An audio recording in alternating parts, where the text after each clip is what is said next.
Assalamualaikum warahmatullahi wabarakatuh. Pemirsa, hari ini giliran saya Putri Viola yang akan menemani Anda di One on One on the Spot.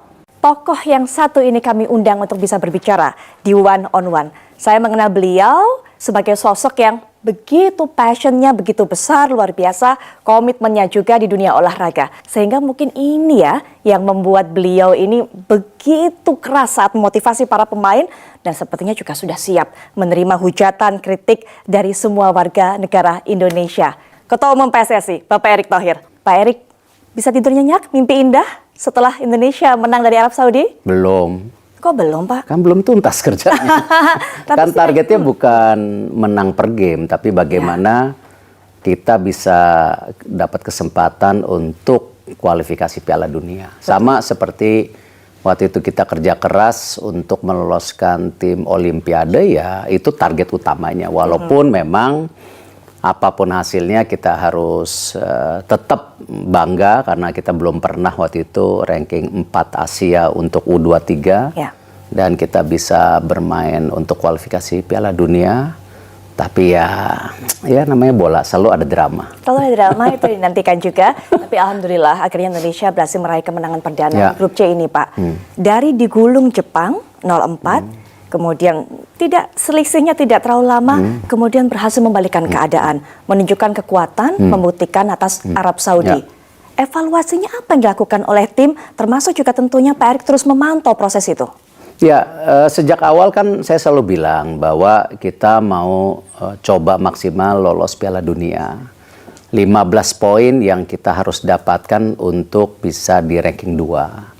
Memang ada perhitungannya waktu itu. Bisa nggak kita mendapatkan poin cepat, kira-kira 8 poin kalau kita menang sama Bahrain, menang sama China. Ternyata meleset, ya meleset. Dan China itu game yang paling krusial misalnya. Ya, menurut saya ini yang kita yakinin, bukan berarti kita melihat China setengah mata. Mereka juga kemarin juga bikin kejutan. Tapi kembali kan dengan kualitas pemain yang ada, ya memang kita harus punya optimisme.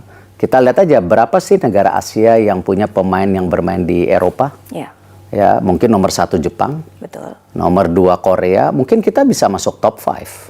Artinya apa? Kualitas pemainnya ada, dan sehingga itu ya harapan yang kita mungkin juga bisa dibilang euforia atau terlalu tinggi, tapi dengan data-data statistik yang ada, ya mestinya the game melawan China itu merupakan kesempatan emas, ya.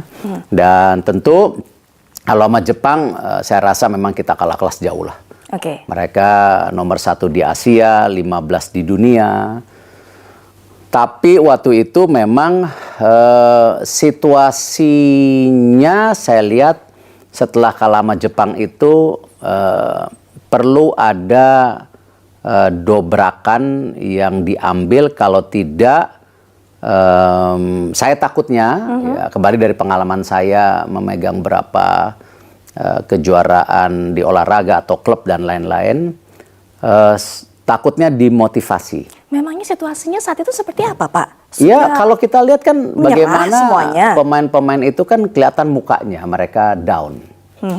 Ya, dan makanya saya memutuskan waktu itu masuk ke locker room, saya tanya lagi kepada mereka dan termasuk pelatih, masih percaya tidak proyek ini?